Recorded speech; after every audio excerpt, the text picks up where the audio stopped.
Welcome back to Zero Cool Gaming, and today we're going to be doing a review of a game called Agarest Generations of War.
Alright, so what is this game about? Well, that's the interesting part about this game. It's one of the more, I guess you could say, odd games that I've ever played, because there's several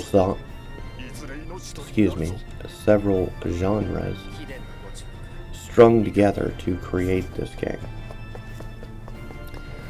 Now, this game is an Idea Factory Compel heart game, just like the what is that? I've only played one other one, and it was quite recently. Anyway, I played one other game, and it was an RPG, and I know that the rest of them of the same series are not RPGs.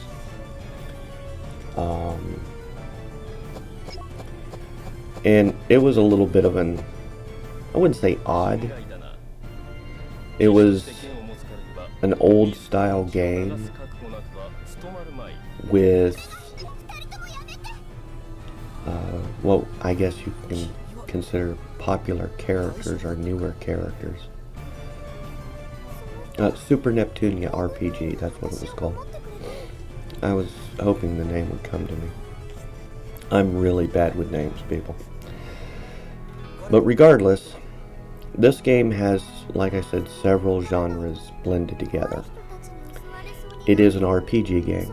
It has levels that your players increase. You have armor that you can upgrade. You have weapons that you can upgrade. You have skills that you can upgrade. You have abilities that you can upgrade. And a lot of that depends on the placement in battles, and I'll explain that here in a minute. Besides the RPG element, there is also a turn-based strategy gameplay.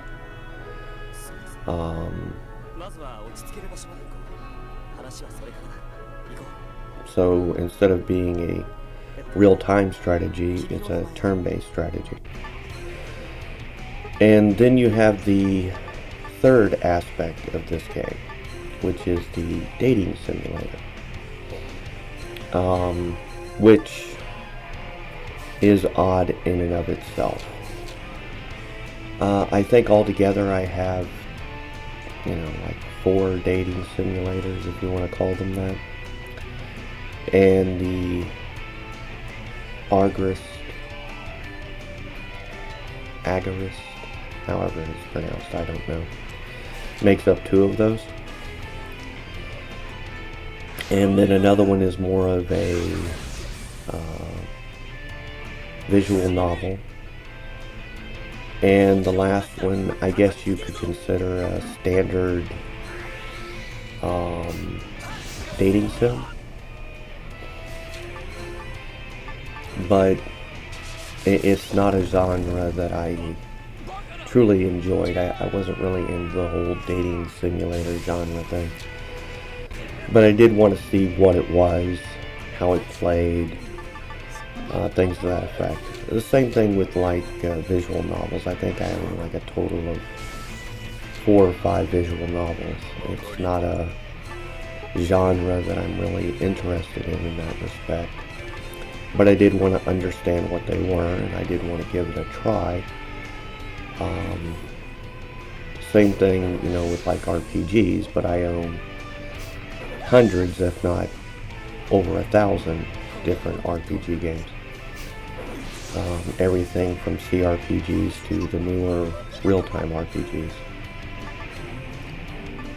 And then I own a few strategy-based games. Everything from turn-based strategy to real-time strategy. And with strategy-based games, again, that's not a genre that I enjoy that much. Well, that's kind of a lie. It's a genre that I enjoy too much, which is why I tried to avoid it.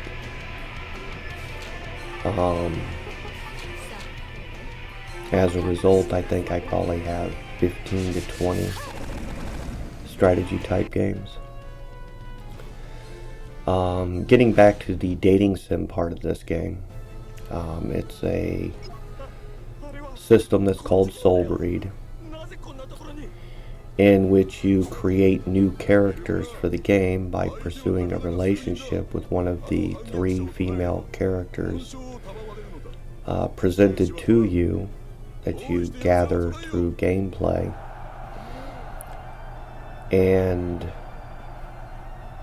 you basically, you spend your time doing things that the character that you choose wants you to do in order to gain their favor. Then you marry them and you have a child, and your child becomes the protagonist of the next generation, and they will have skills and abilities based on the first protagonist, which you don't really have a choice in.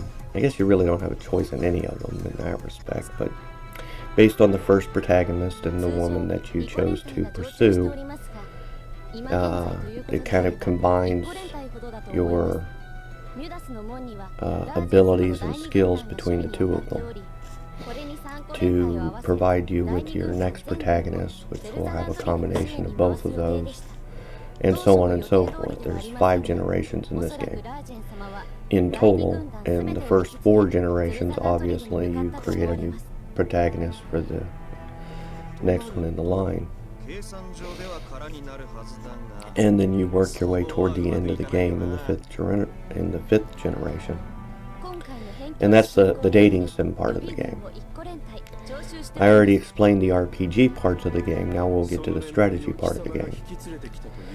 The strategy part of the game is based on both enemy placement and ally placement on the field. You each have areas that can overlap, and based on where your characters are placed on the field, as well as based on where the enemy is placed on the field, there are certain skills that will become accessible as a result, as well as abilities that you can use inside of the combat system.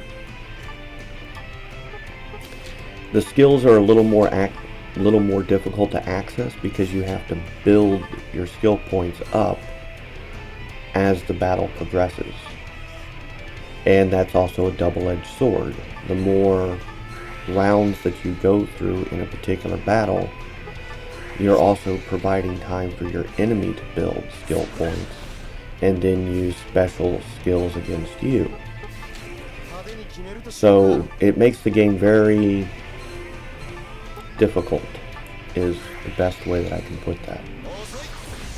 It is very easy to get your team wiped out in this game, and as a result have a game over screen or end screen appear. And I can't tell you how many times I got my team wiped out. It was a regular occurrence. I did get better at it. I did get a better understanding of the mechanics of the game. I learned how to draw enemies into situations where they would place themselves where I needed them to in order to use more and more powerful skills and abilities against them. But the first time that I played this game, that was not something that it wasn't something that I was good at, or even truly had an understanding of how to do. It was just something that kind of happened, what I would call by happenstance. And whenever a cool ability or a cool skill came open, I would use it and, just decimate the field. But I truly, when I was first playing it, I had no idea how I was doing that, or why those particular things would open up. It's something that I slowly learned as I progressed through the game.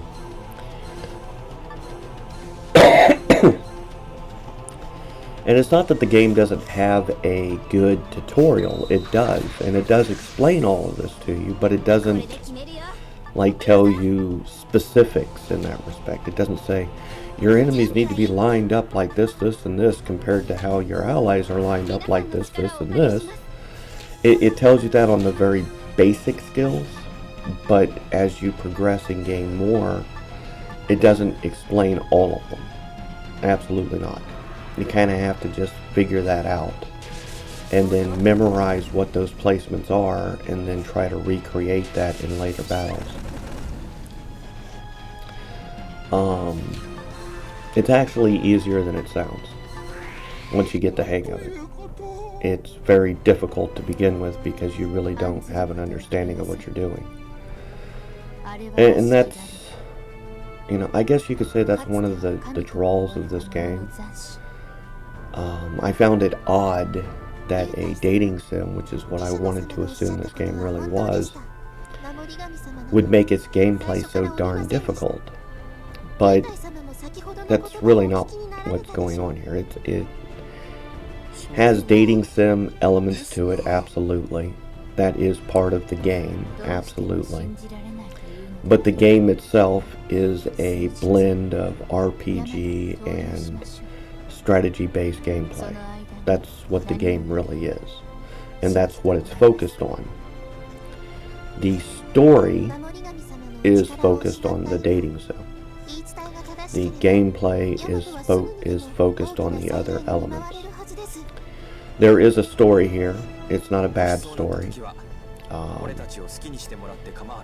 Besides just the dating sim elements to the story, which comprise most of it, there is also the story itself.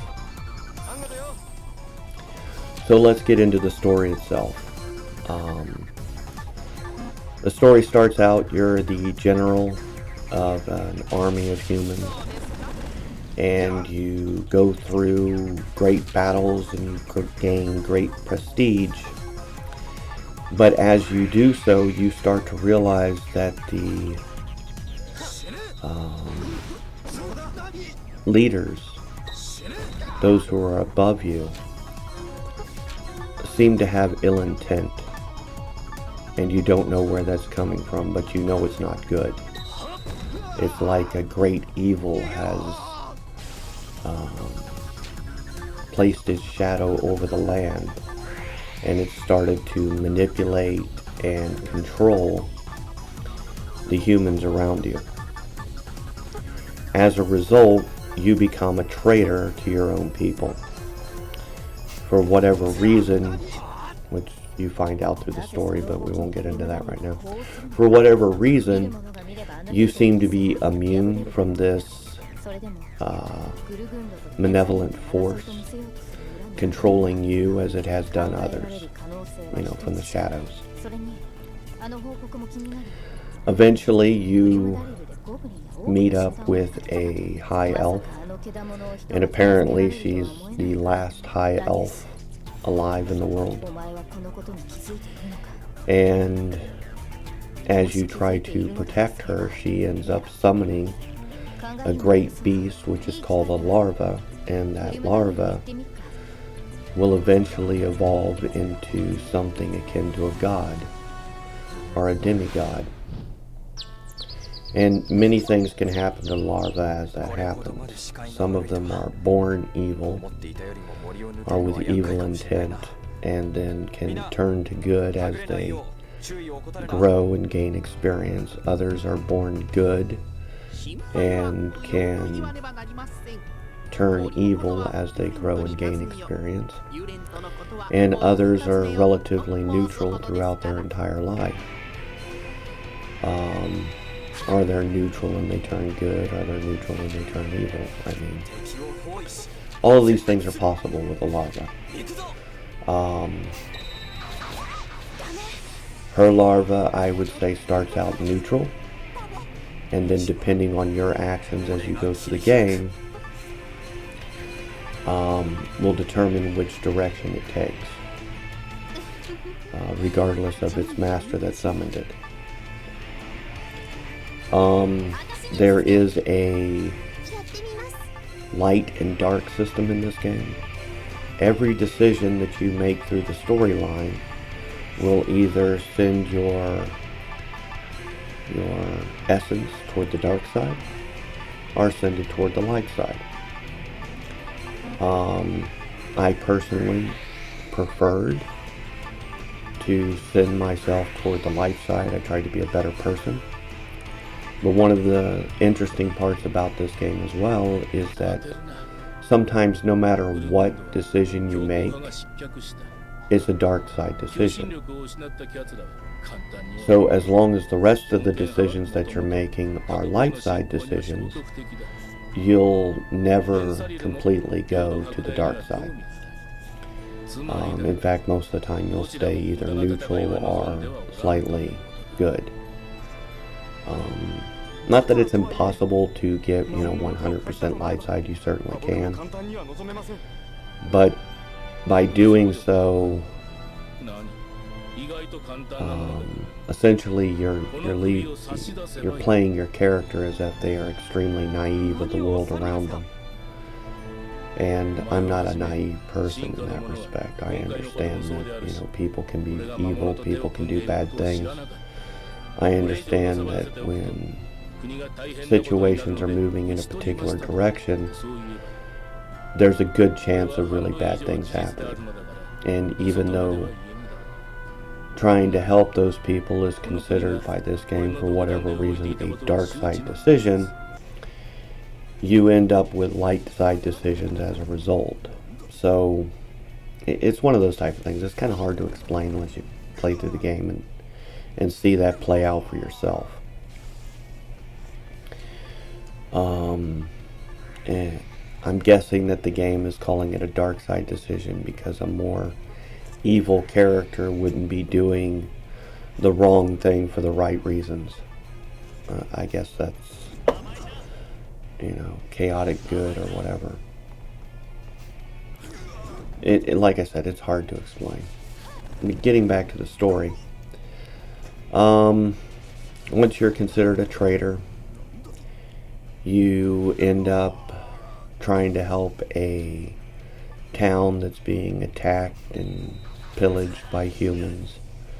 And they're not called elves, but they kind of look like elves that live in that town, of course, hate humans because of all the harm and pain that they brought to their existence. But you convince one of the women in the town to help you to help the people in the town get out of the town and take them to another town that will be safe for them to live.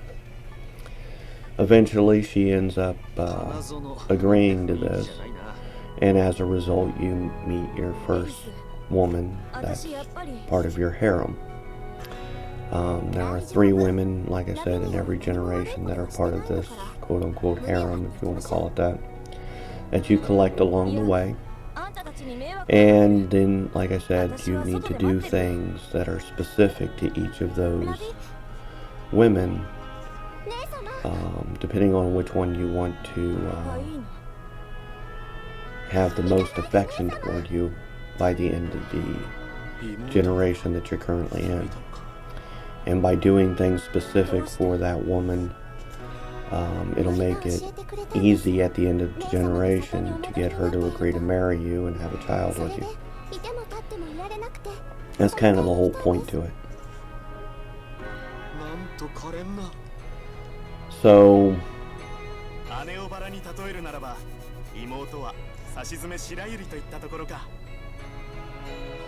once you get her quote-unquote on your side, you take the people to safety, of course, and then you head off toward another battle where her brother is. And you help her make her way to her brother, and eventually her brother also joins your team. And then you make your way toward another town in the hopes of being able to get the king to agree to use his armies to fight back the other human armies that have been corrupted by evil. And he tells you that he can't do that as long as he's fighting monsters that are being controlled and led by a very powerful monster to the north.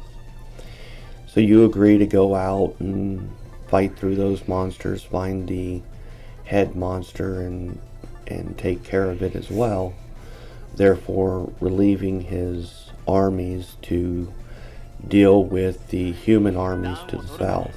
I believe it's to the south. But regardless, the human armies that are corrupted.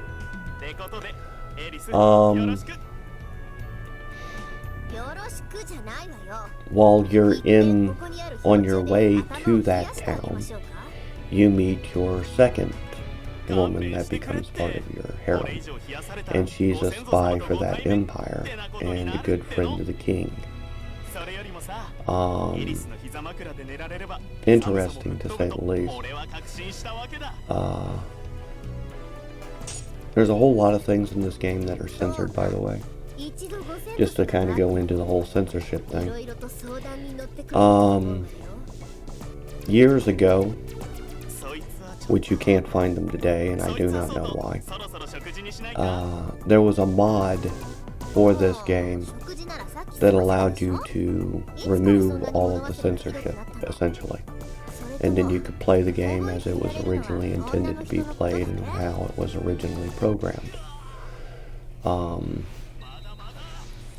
That mod pack, I went looking for it recently and I could not find it. I do have a copy of it. I am very well aware of the fact that it exists because I've used it. And while I would say that the game is certainly not designed for children with the censorship, mod installed,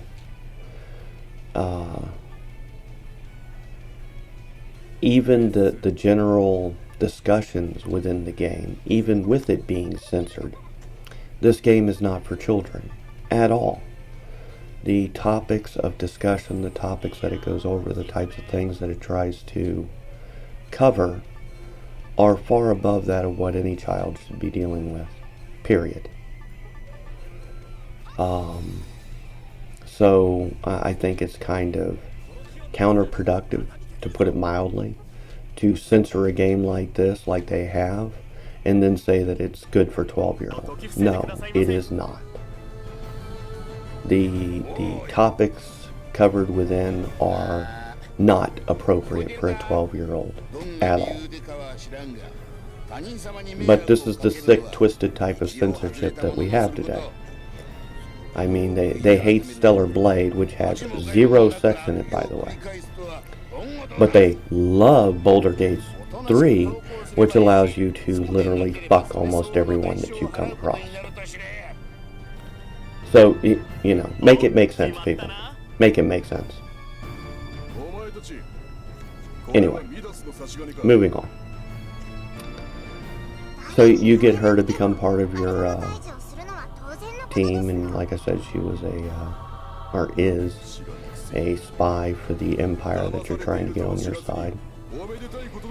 And then you move on to helping more people and learning the movements and positions of the armies that you once used to work for, and in fact were a hero general of.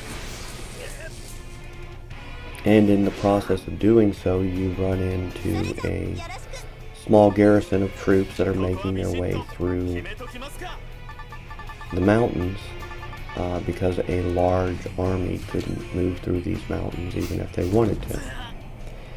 And this garrison of troops is led by a female general, and that general had left her post and went traipsing off through the mountains in an effort to find you, because she too had realized that there were negative things going on within the human empire, and she had tried to steer it back toward the side of goodness and righteousness and doing right by the people, but failed to do so. So she thought that hopefully she'd be able to find you, and between the two of you, maybe you could make a difference. While though the rest of your team has their reservations about another general of the armies of people being a good person, let alone actually helping them against their own kind.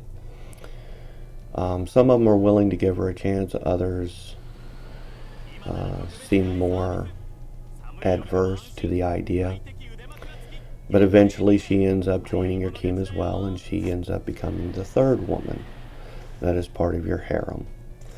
And now you have all three choices within your group of women to try to woo to your side and then marry eventually.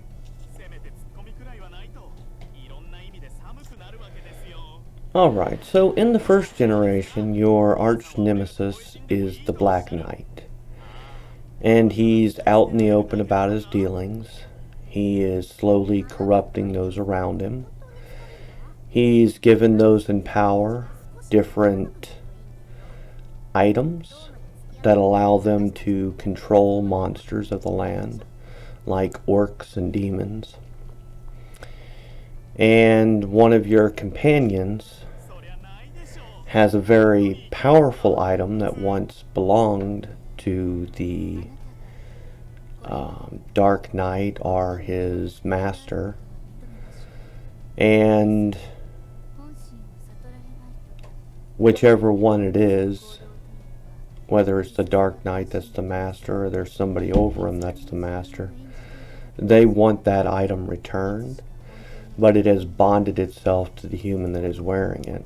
Well, I guess he's not human, but regardless, it's bonded itself to him. And that's actually what all of these magical items that once belonged to the Dark Lord are, is these items. You could say that they're cursed, but they magically bond to their wearers so that they cannot be removed. So you fight your way through a few battles. You fight your way to a corridor between lands. You get the lord of that corridor to agree to lie to the people in the area and say that there's a great plague there to prevent armies from passing through that way. You fight through a few fortresses, and eventually you fight the king and you free him from the evil that's taken over his mind and started to take over his lands and so on and so forth. And then you pay your toll, you choose the woman that you're going to marry, you marry her, you have a kid, you die, and you seal the pillar at the time of your death, and then your wife dies sometimes later after helping to raise your child. And then Generation 2 starts. In Generation 2, your son's fully grown. He just became the Lord of the Manor, and he's asked to go fight off a rebellion in someone else's lands. And when he gets there, he learns that the rebellion kicked off because the Lord had raised taxes anywhere from 70 to 90%, depending on where you lived within these lands. And, all of that's supposed to be criminal and illegal, and the king would never allow such a thing, and blah, blah, blah. You know the story. But anyway, eventually one of the ladies involved in this rebellion that's acting as their mediator says that she'll go with you as a mediator for the rebel army and the king, and show evidence of the crimes that the lords were committing against the people. Of course, when you return to your lands, you're thrown in prison because, of course, the lords lie to the king and everything else. And she tells you that if you don't break out of there, you'll never leave there alive. So you break out, and this pisses off one of your friends who is also a general of the army. And they brand you a traitor, and she goes after you in an effort to bring you back because she believes in justice, and justice is not something that's to be had at this current, point in time.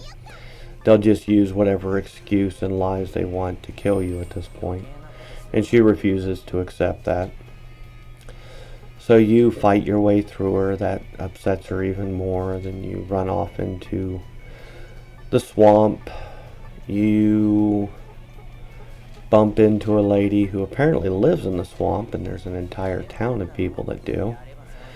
And you help them free themselves from a larvae that's turned entirely evil, and just uses the townspeople as a way to feed itself so that it doesn't have to go out and hunt.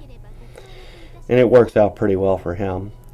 So you kill him off, and of course the town's fearful because they thought that monster was protecting their town from the river overflowing and destroying it, which was never true. And eventually, after the town realizes that that was never true because their protector god is dead, the young girl that led you to the village joins your party, and you head off to another kingdom. And as you do so, a walking tree, I guess is a good way to put it, ends up joining your party as well, after leading you the rest of the way through the swamp. He wants to see some more of the world than what he's seen so far.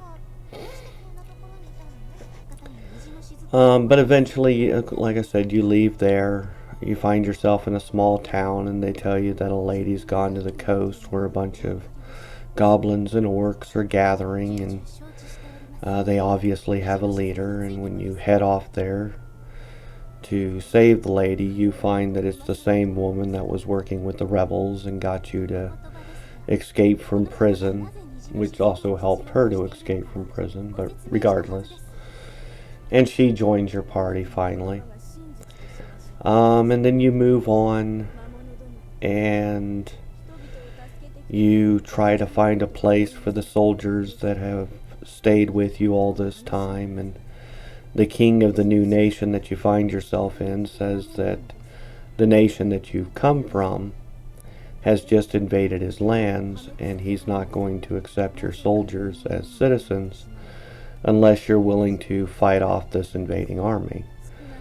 So you go there and you fight off the invading army, and it happens to be led by the same woman that you've been pissing off the whole way. And when she returns after failing to defeat you, they strip her of her position, and they take control of her army. And then she goes off to investigate another land because she'd heard some disturbing rumors. And while she's doing that, you're actually doing the same thing. And then you meet in these new lands and you talk to the king about it, and he's pretty open about the fact that he's controlling orcs and goblins, and there's nothing to fear because they can't harm the people and they wouldn't harm the people, and there's nothing for them to worry about. It's all going good. And yeah, pretty insane. It's still the Black Knight that's causing all these problems, but he's being more secretive this time. He's not just out in the open doing things. In the second generation, he's more behind the scenes, pulling strings of different people. Alright, so the end of the second generation basically amounts to you clearing the area of the monsters that remain and taking out a few of their bosses in the process. And then the end of the second generation is when the son of the king that had joined forces with the Dark Knight and the monsters and allowed the monsters to breed and coalesce inside his nation asks his son to take his head so that he can bring peace to not only his nation but to the nations around them, so that they don't get attacked and conquered in the process. And then after the son takes his father's head, you help him to clear the rest of his kingdom of the monsters that have infested it. And then of course you go to another pillar. Doesn't exactly explain any of that, but you go to another pillar and you choose a new bride, and then your son is born, and of course the third generation is born. Now the third generation is where there's a pretty hefty difficulty jump. The entire third generation basically amounts to a boss run, where you go from boss to boss to boss. Most of them are pretty difficult and take quite a while to get through. There's a couple of them that are relatively easy, but the majority of them are not. And this is one of those areas, or one of those entire generations, where more than 2 or 3 mistakes during the boss battle will get your entire team wiped out. So you have to be really careful about what you do, what you use against particular bosses, and how you go about taking it down. It's a good chapter, don't get me wrong. It teaches you a lot about the game. It teaches you a lot about your skills. It teaches you a lot about your skill points and building them. It gives you lots of opportunities to do so and learn new skills in the process. So there's a lot of good things about this particular generation, but the downside is that it is relatively difficult compared to the rest of the game, and it is relatively easy to get your entire team wiped out. Other than that, it's a pretty fun episode, I guess. The protagonist in this particular generation is, I wouldn't call him a ladies' man. He's more like a tryhard, always trying to impress the girls and failing at doing so. And somehow during his failures, he achieves impressing a few of them. Of course, you collect your 3 girls like you always do, and it shows you who they are. And then at the end of it, you pick the one that's going to be your wife, and then of course you die and steal another pillar, and your son's born, and he's told that, about his destiny and what'll happen to him as well. So It's interesting in that respect how the game goes through. Each generation you gain new companions that stay with you for the generations that follow. So you're constantly making larger and larger teams. Even though you can only use 6 at a time, your teams are always getting bigger, or at least the characters that you can choose from as part of your team is constantly increasing.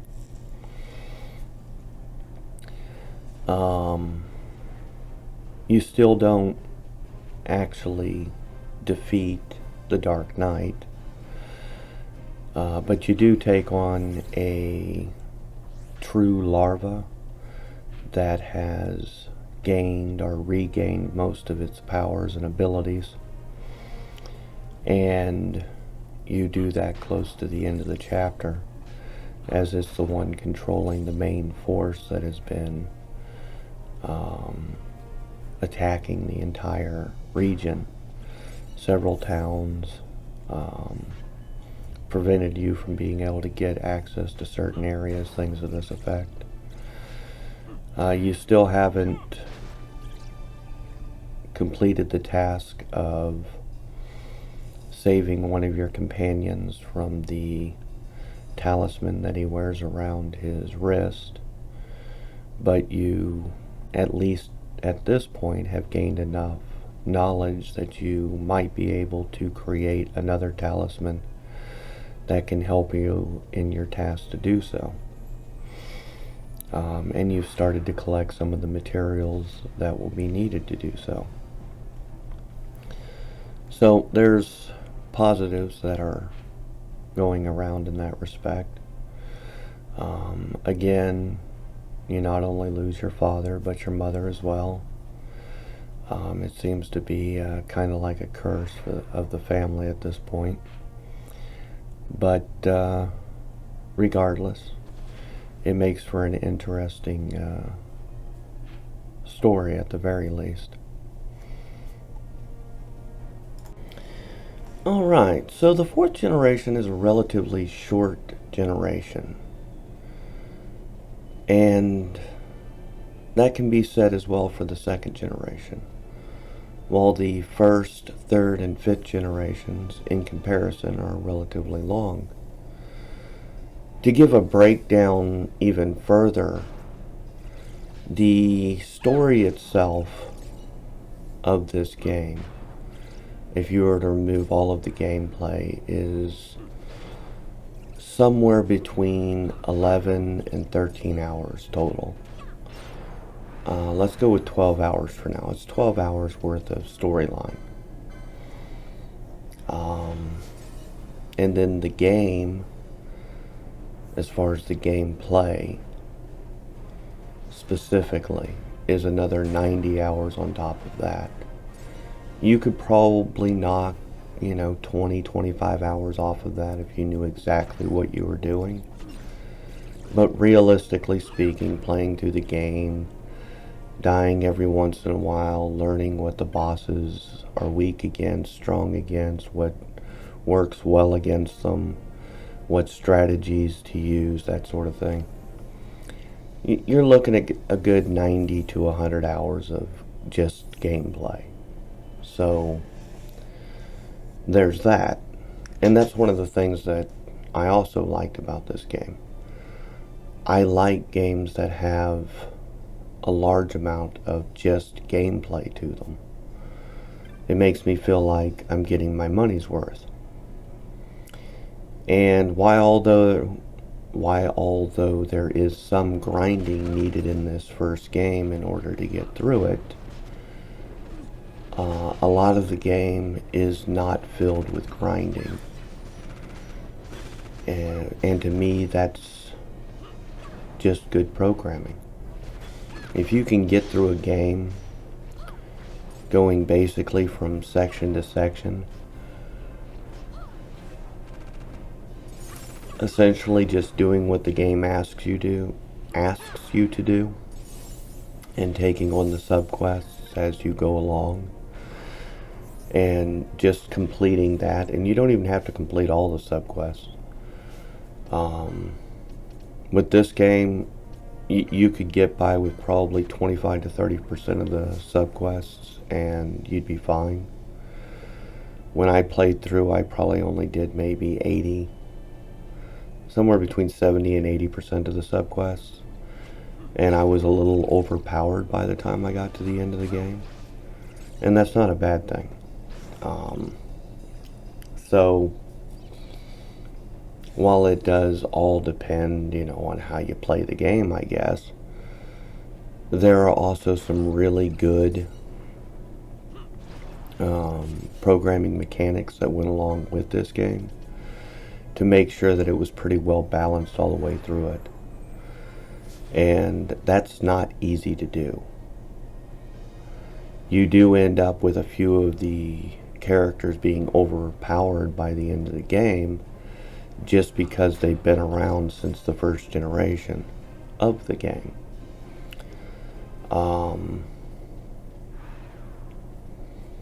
And I don't think there's really any way to fix that. At least the game doesn't try to fix it. It's like it knows that you need characters at times, especially against certain bosses that are overpowered for the normal gameplay, but not so when you go up against those bosses. And that's kind of how this game balances itself. There's a lot to it, like I said. As far as the storyline in the 4th generation, the protagonist himself is kind of self-absorbed and childish.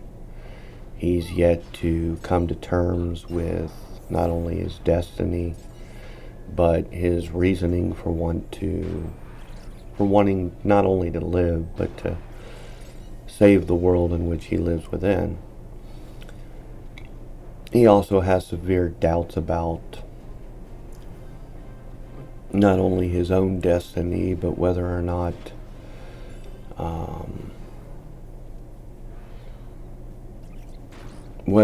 the actions that he takes in life, whether or not he lives or dies, are really going to change anything. So, needless to say, he's doubting. Plus, he's one of the youngest protagonists that you play, or is the youngest protagonist that you play through this game. To say that he's an angsty, rebellious teen. That's probably a better way to put it. Would be putting it mildly. But like with all the other generations, you collect your 3 girls.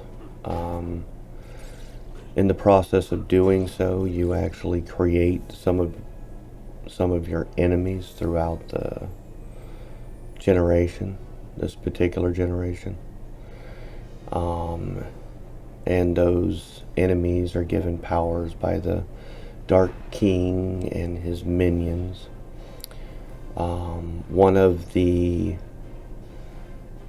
characters that you've been allied with since the 2nd generation betrays you in this generation and shows that he has been an agent of the Dark King since the beginning and lying to you all along.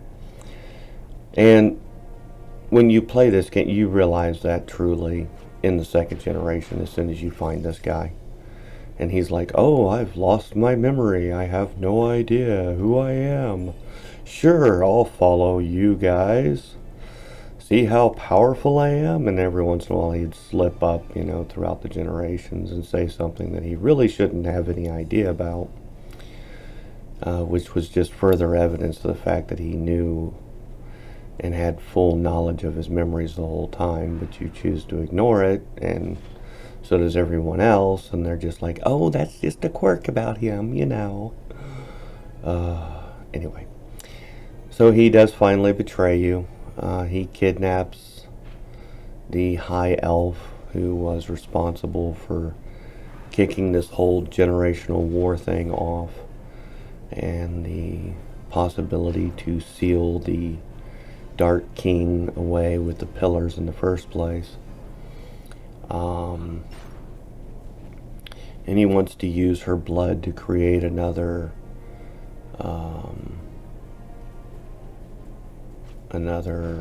bracelet, like the one that one of your team members is wearing, so that he can give that to his Dark Lord, and his Dark Lord can return to the world with full powers, that sort of thing. He fails in his endeavor to do so. You end up, saving the girl, of course. You end up fighting the Dark Knight, which is a being that you still can't kill, but at least you can injure it at this point. Of course, you could injure it the whole time, but killing it has seemed to be a bit beyond you, or at least beyond your ability to achieve. And then the generation ends. You choose the girl that you want to marry, and you create your son, and again you and your wife die, regardless of what race you choose, regardless of whether or not that race is long-lived or not. And it's up to the rest of the team members to raise your child. Back to the whole destiny curse thing.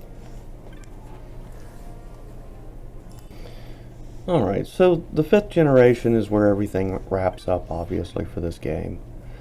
And there's a bunch of reveals, and of course you fight the final boss, which is the King of Darkness. You learn about the gods. You learn that one of your companions is the god of chaos.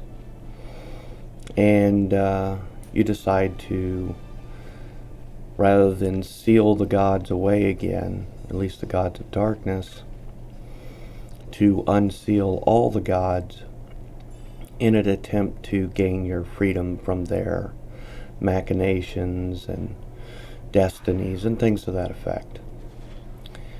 And you're warned about all the problems that will arise as a result of that. You're also able to decide whether or not you want to further a relationship with one of the girls. You're not given 3 girls this time. You basically have one choice. But regardless, all of this,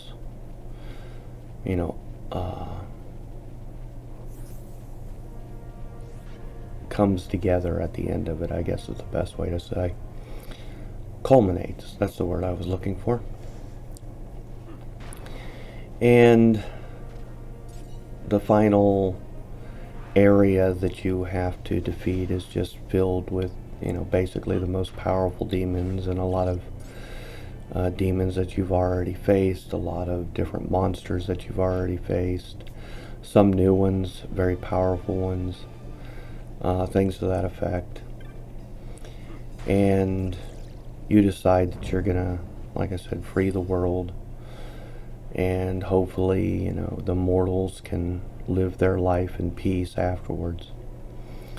So it's not the worst story in the world. There's certainly worse ones out there. But it also it's kind of contrived when you get to the end of it. And then the start of the second game, and the second game itself doesn't really make a whole lot of sense when the end of this game is put to it. So I guess you could say that I just simply decided that they're not truly connected, at least the stories. There's a little bit that connects the two of them, but if one of them is supposed to be coming right after the second one, it doesn't make a whole lot of sense, not when you get to the end of the first one. But regardless, it is what it is. It's a fun game. It's a long game. It surprised me, and I enjoyed it so much. Like I said, I played a second one, and I enjoyed that one just as much. Again, the story in that one's pretty contrived by the time you get to the end of it, but it is what it is.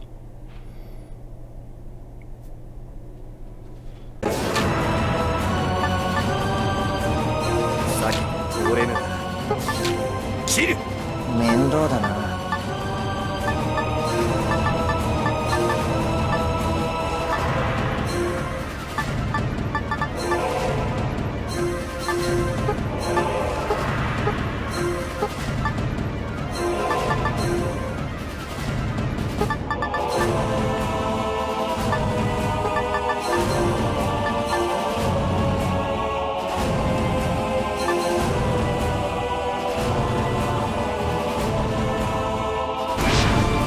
こんなことくらいで。ま